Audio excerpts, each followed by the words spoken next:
Pessoal do primeiro ano, tudo bem com vocês? Estou aqui para trazer para a gente aí, né? PET 1, semana 5, a última semaninha aí, para nós estamos fechando com chave de ouro aí esse bimestre. Vamos lá? Temas são os marcadores sociais da diferença, tá? Uma ferramenta básica da sociologia. Vamos lá.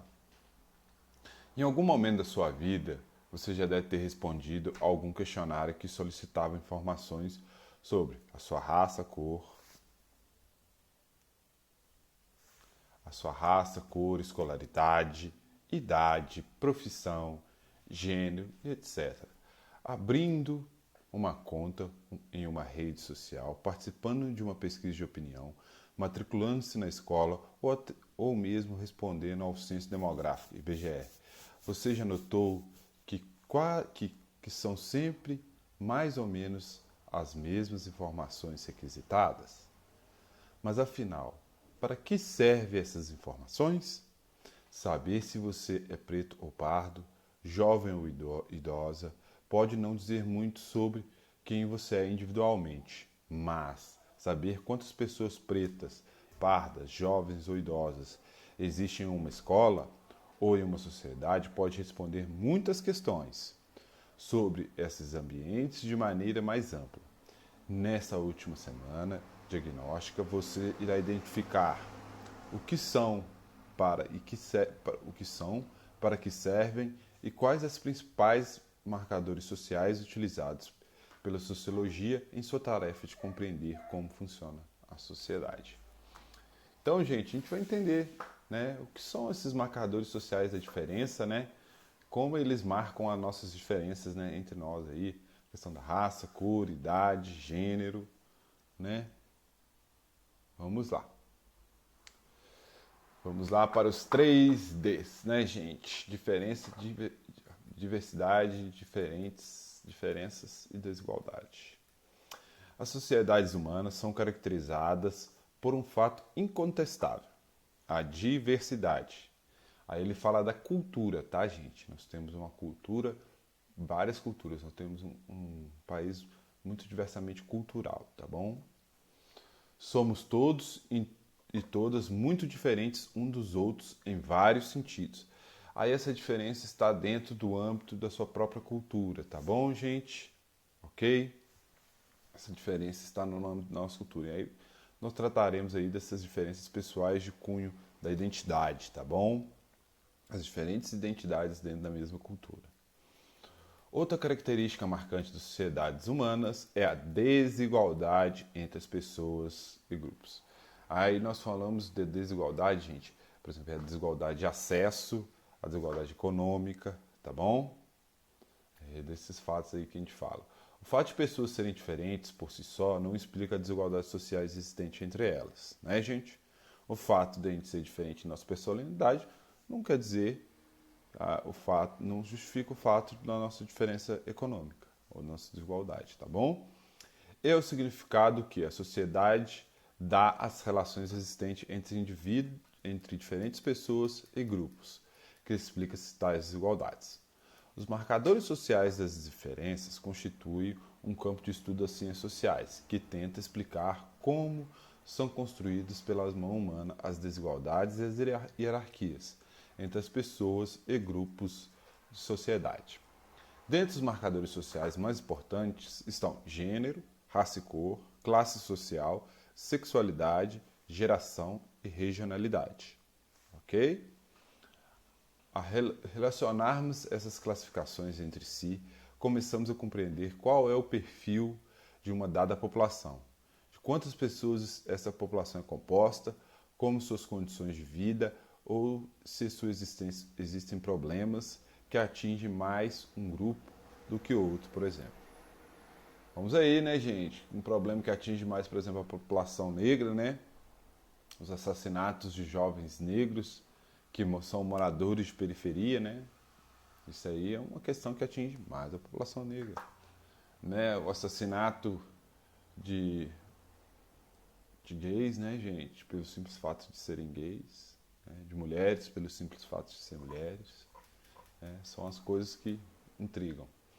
Dependendo da forma como esses marcadores se combinam na vida de pessoas e grupos, sua vivência pode serem muito desiguais entre si, em relação ao acesso aos direitos básicos, escolarização, as maiores oportunidades de desemprego, saneamento básico, a maior exposição à violência ou ao maior ou menor poder aquisitivo, ou mesmo em relação à expectativa de vida. Ou seja, dependendo do grupo a qual uma pessoa pertence, ela tem mais acesso a interdições, oportunidades ou limitações, direitos ou suas negações. Então, gente, é bom a gente pensar, né? Como que é a nossa vida, qual classe social a gente pertence, né? E como a vida se limita a nós, né? Pessoas que têm que estudar e trabalhar, né? Será que elas vão estudar da mesma forma que a gente, né? Será que elas têm o mesmo tempo para gastar com isso, né? Pô, não, né, gente? E qual que são as maiorias, qual que é a cor, a raça da maioria das pessoas que estudam e trabalham? Qual que é a cor, qual que é a raça da maioria das pessoas que ocupam as escolas públicas, que ocupam as escolas particulares? Essa é uma questão que a sociologia vem trazer aí. Saber que cerca de 56% da população brasileira é composta por pretos e pardos, que em conjunto são classificados como negros por alguns sociólogos, eu sou um deles, tá, gente? Não diz muita coisa sobre essa população, que é muito diversa internamente. Desses 56% das pessoas negras, quantos são homens, quantos são mulheres? Dentre as mulheres negras, quantos são crianças, jovens e adultas? Dentre as jovens negras, quantos trabalham e estudam ao mesmo tempo? Quantos já têm filhos? Quantas conseguem se formar no ensino médio? Quantas estão na universidade? E se fizermos a mesma pergunta para a população indígena ou branca, teremos os mesmos resultados? Não, gente, não teremos. A desigualdade vai se mostrar aí. A superioridade dos brancos perante os negros e os indígenas é muito alta. Em todos esses quesitos citados acima, ok? Vamos lá. Ao utilizarmos e interrelacionarmos os marcadores sociais e obtermos informações sobre a sociedade, que podemos nos ajudar a descobrir ou a confirmar como são construídas as características e os problemas sociais vividos pela população. É um problema social, gente, essa questão, tá bom, gente? A questão da população negra sofrer tanto no nosso país, ok? Essas informações podem auxiliar os governos, por exemplo, a desenvolver políticas públicas. Uma delas, as cotas, tá, gente? Marcam uma desigualdade social tremenda, né? E que vem buscar a solução, a ação afirmativa do governo em solucionar o problema da desigualdade de oportunidades e acesso ao ensino superior, ok? E sempre lembrando, as cotas não são somente cotas raciais, são cotas sociais também, tá? Para quem tem essa crítica e não conhece do texto. Para citar um exemplo de acúmulo de pesquisas, dados sobre a população negra e indígena, pobre estuda na escola pública, inspirou as políticas afirmativas de cotas, né, nas universidades e nos serviços públicos.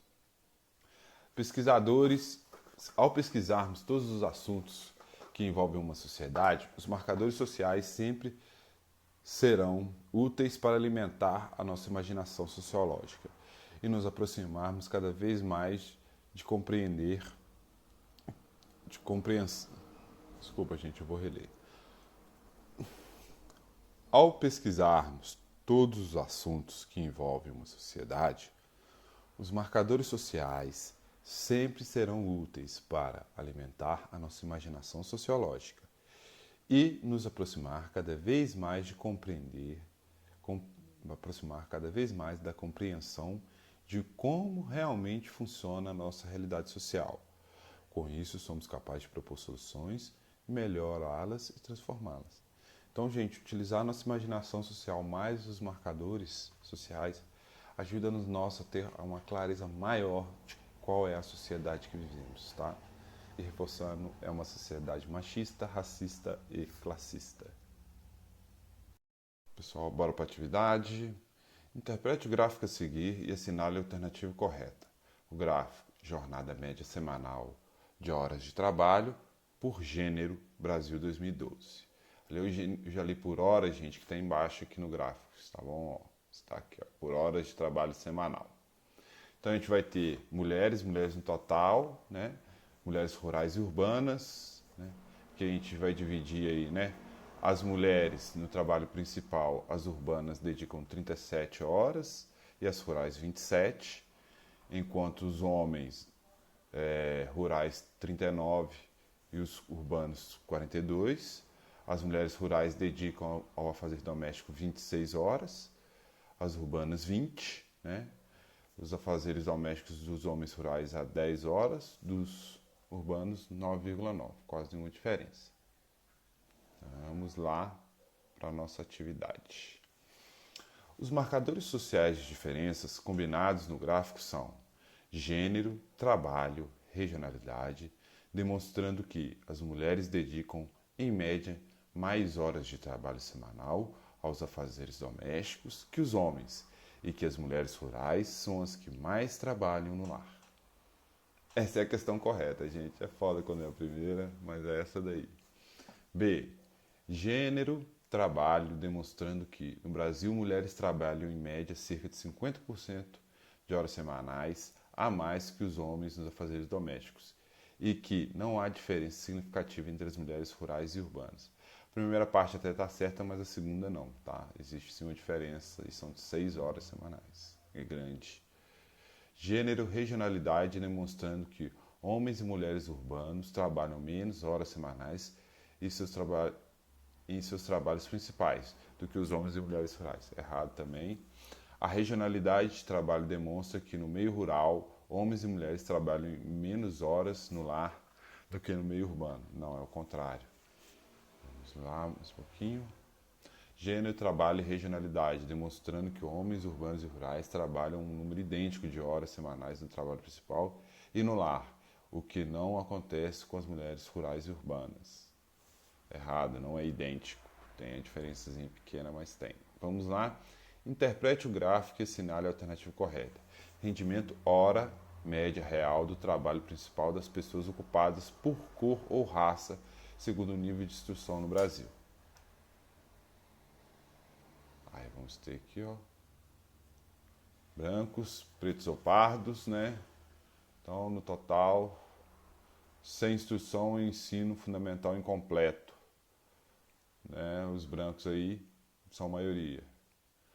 Ensino fundamental completo ou ensino médio incompleto. Os brancos também são a maioria. Ensino médio completo ou superior incompleto.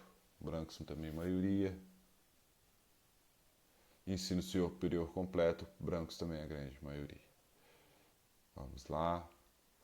Os marcadores sociais da diferença combinados no gráfico são escolaridade de trabalho, e conclui-se que a diferença de rendimento entre os negros e os brancos no grupo com ensino superior completo é proporcionalmente parecida com as diferenças presentes no grupo do ensino médio completo. Errado, a diferença é muito maior, tá bom, gente? É um grande salto, ó, de 3% passa para 11%. Trabalho e raça, conclui-se que a maior diferença de rendimento por hora entre pessoas negras e brancas se encontra no grupo de pessoas sem instrução. Trabalho e raça. Espera só um minutinho, gente. Deixa eu ver aqui, conferir. Não. Trabalho e raça, conclui-se que a maior diferença de rendimento por hora entre pessoas negras e brancas se encontra no grupo de pessoas sem instrução. Errado. É no grupo de maior instrução, né? Que é o do ensino superior completo, que é a diferença de 11%. Raça e escolaridade, e conclui-se a diferença de remuneração entre pessoas negras e brancas. Apresenta a mesma proporção em todos os níveis de instrução. Errado, né, gente? Trabalho, raça e escolaridade. E conclui-se que, independente do grau de instrução, os grupos analisados, pessoas brancas, recebem mais que as pessoas negras. É esse aí, tá? Letra D. Não importa. Trabalho, raça e escolaridade. Conclui-se que pessoas negras recebem mais que pessoas brancas nos grupos sem instrução e o que pessoas brancas recebem mais que pessoas negras no grupo ensino completo. Errado. Então, finalizamos aqui. A resposta certa é a letra D. Ok, galera?